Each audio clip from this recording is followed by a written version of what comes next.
a prepaid call from Randall. an inmate at the Virginia Department of Corrections, Red Onion State Prison. To accept this call, press 0. This is Red Onion Randy, and welcome to my podcast. This is part 2 to finish up my discussion on fighting and martial arts, which I have an extreme fondness and love for.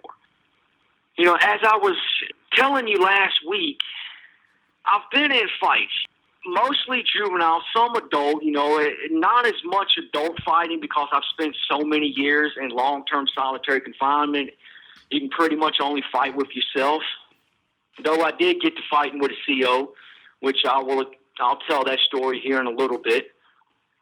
But to reiterate a little bit on what I discussed last week in the fighting and everything, if you go back to the very first fight I told you that I've ever been in, against my Uncle Kevin and my brother Linwood when I was around 4, 5, 6 years old, somewhere around that time frame, when I started stomping around screaming I'm a Wolverine like the Bushwhackers used to do. Although they didn't scream Wolverine, they just done that little stomp thing. It is, to get into a fight and to win that fight is incredibly powerful. It makes you feel like you're 1,000 foot tall. I mean, it is an incredibly emotional, visceral feeling to know that you just exerted your will and your dominance upon another person. It is absolutely intoxicating. And that's one reason why I loved fighting so much. Even though I don't ever want to get into another fight, I still love fighting. I still love the idea of fighting. And for me, growing up, all I've ever heard was negative stuff about me. I never heard good things.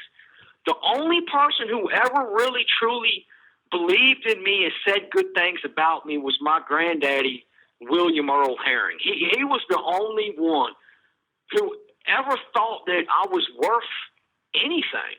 He actually believed in me. But most everybody else didn't have a good thing to say about me. So I have struggled with self-confidence and self-esteem my entire life. And it's such an ingrained habit that I still struggle with it to this day. Still have that problem where sometimes I fall into that trap. And it's like quicksand. The more you struggle, the more you fight, the faster you sink. And I've had to learn to overcome that. But I'm telling you, when you're sitting there in a fight, like I said, I've lost more fights than I've won. But I've won quite a few fights. Remember, I've been in a lot of them. And Beaumont was called Gladiator School for a reason. I mean, that's all we did in there was pump those hands. I mean, that's what we did. That's what we was known for. It is no exaggeration to say that some people were fighting every single day of the year. I mean, that's how violent that place was. I've gotten into some fights where I was digging in the dude's ass in a manner of speaking, to where he couldn't hang with me. I remember this one fight when I was in Beaumont, and if I remember correctly, I was in Caskey Cottage, and we was coming from upstairs to go downstairs to go to the cells to go to sleep. And there was this dude from Northeast D.C. Now, my homeboy at the time was from Southeast D.C., and they didn't like each other. They did not like one another at all. So as we was going down the steps, I'm like, man, he was walking in front of me. I'm like, man, I ought to kick this dude down the steps. So I'm like, you know what? Why not? So I kicked him in the back, right between his shoulder blades, and he didn't fall down or anything, but, he had to run down and kind of catch himself. He looked around, and I just looked at him like, man, what? He didn't say anything. And I'm like, man, no punk ass. He's scared, dude. So when we're down there in the thing, I'm standing right behind him, and I'm just looking at him like, man, you know what? Screw this. So I slap him upside the back of the head. Now, obviously, you can tell from the story that I had some anger issues. I had some mental wires crossed. And this is one of the few fights that I've ever picked, that I've ever started, and I was dead ass wrong for doing so. And I even realized it in the moment, but I couldn't stop myself because I didn't have poor impulse control. I had zero impulse control in those days. So he turned around like, yo, what's your problem? I said, you are. And I punched him in the mouth. So he swung. I did it, and I unloaded on his ass. He could not keep up with me. I was too fast. I was too skilled. I was too accurate. And I beat this dude's ass. I beat him down. I beat him across that little open space to the doorway in the hallway that runs down the length of the tier. And by the time we got to the door, I had knocked him down to his knees. And the CO was in the back, and he had, 20-some guys in between him and the fight. So he had to try to muscle through. And as you know, when there's a fight like that, especially juvenile, schoolyard, that type thing, they come rushing around and gather around because they want to watch it. They want to witness it to see what happens. So it took dude, the CO a moment to get to me, probably 2 minutes. And I had dude down on his knees, and he was trying to cover up, but he couldn't. And I'm just punching him, just punch after punch after punch. He's on his knees, and he's literally walking back down the tier on his knees trying to get away from me as I'm wading into him. The CO runs up, and he grabs me, and he slips his arms underneath my arms, and he wraps them up over my shoulders, and he locks his fingers behind my neck and puts me in a full Nelson.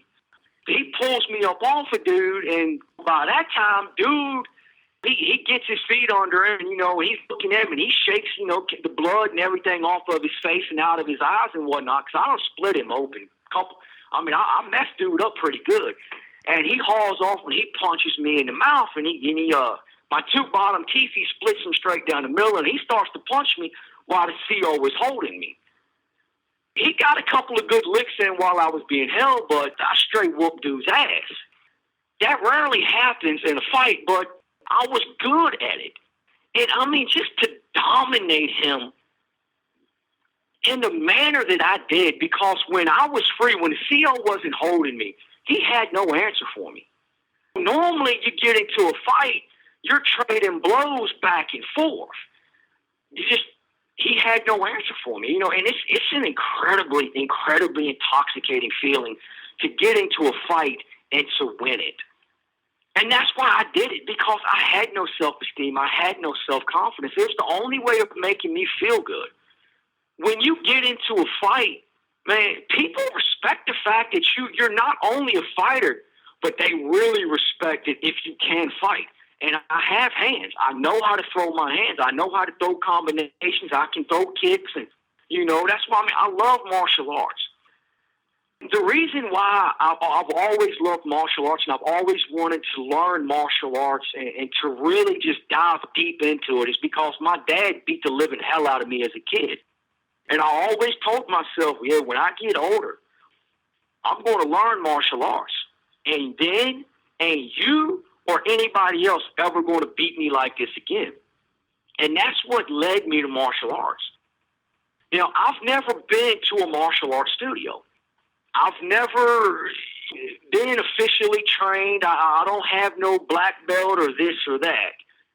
I learned martial arts from, I've met a couple of guys in prison who knew martial arts. I would learn from them what I could, and I would learn from another guy what I could. Sometimes it was a lot, sometimes it was just a little bit. The one martial art I identify with the most is the Israeli martial art of Krav Maga, because I met a guy who was an actual Navy SEAL, and he had the paperwork to prove it. And that's what he had learned, and I'd been around him a little bit, and from another guy that he was training and also, training at the same time. And, we learned from that. And so that's what I know the most of, even though I don't know the entire system. I've seen a couple of books floating around prison and whatnot that somehow managed to make its way in. I learned what I could from that. I learned what I can from, when I see something on TV. And I've actually created my own style. I don't know. I mean, I'd be honest with you. I probably don't think I would really use it in a fight, but it does kind of look a little cool. I no longer love martial arts for the opportunity it gives me to beat somebody's ass. I don't need to know martial arts to whoop somebody's ass. I learned how to do that street fighting and prison fighting. I love martial arts because of the beauty in the movements, the discipline, the stress relief that you get from it, the confidence that it gives you in yourself, the flexibility, the balance. That's what I love the absolute most about martial arts now. That's why, I can't get enough of it. I would love to sit there and get books on the histories of martial arts so I can just read it and just, read stories on important martial arts figures throughout history, and because it's not just about beating somebody's ass now, because there's much better ways to handle a situation, though there are times where you have to do what you have to do. It's as simple as that, and anybody who says otherwise is a fool.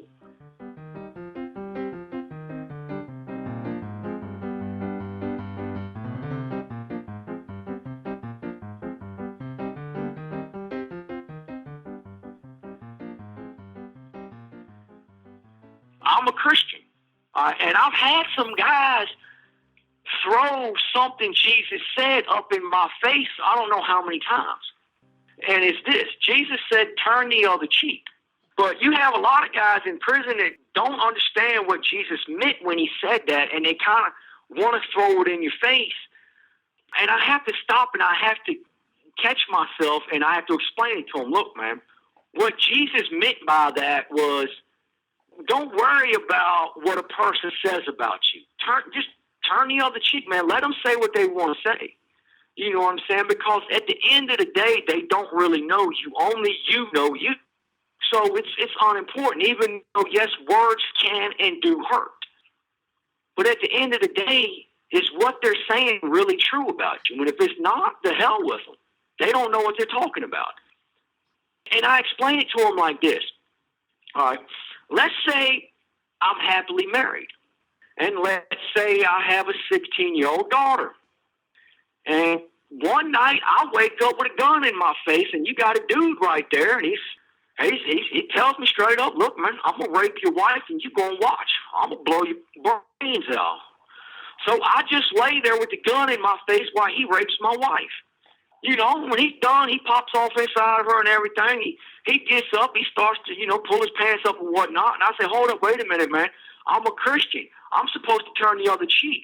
Let me go hold my 16-year-old daughter down so you can rape her too.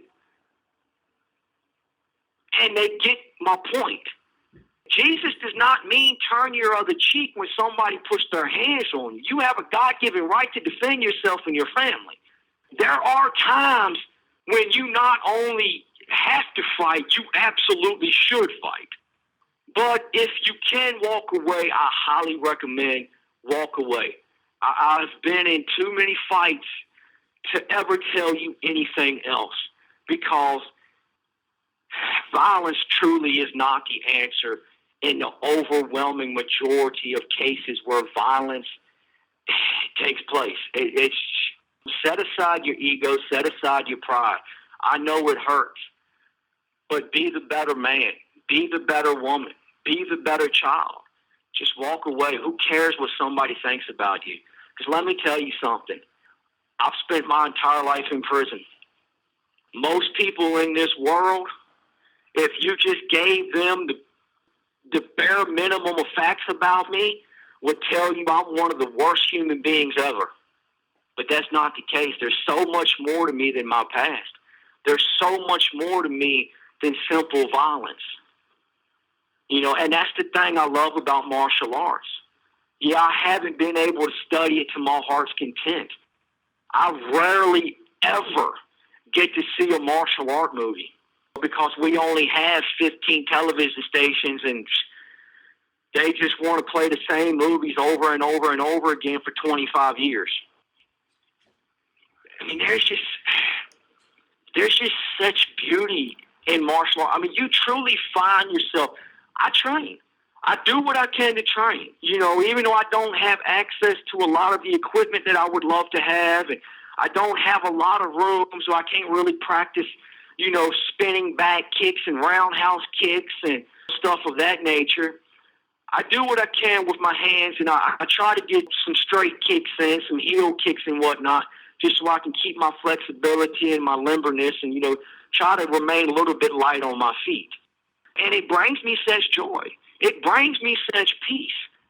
Not because I know I can hurt somebody with what I'm practicing, but because I know it's making me a better person. It's making me healthier. It actually calms me down.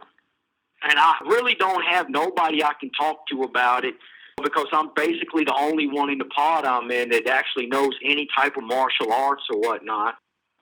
When I can train, you know, You have 1 minute remaining.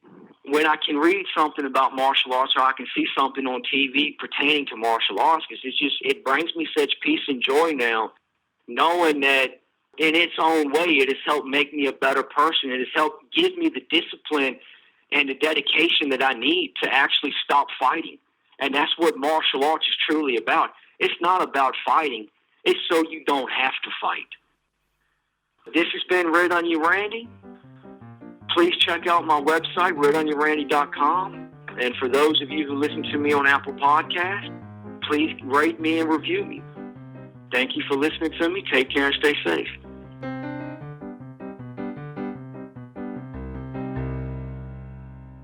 Thank you for using GTL.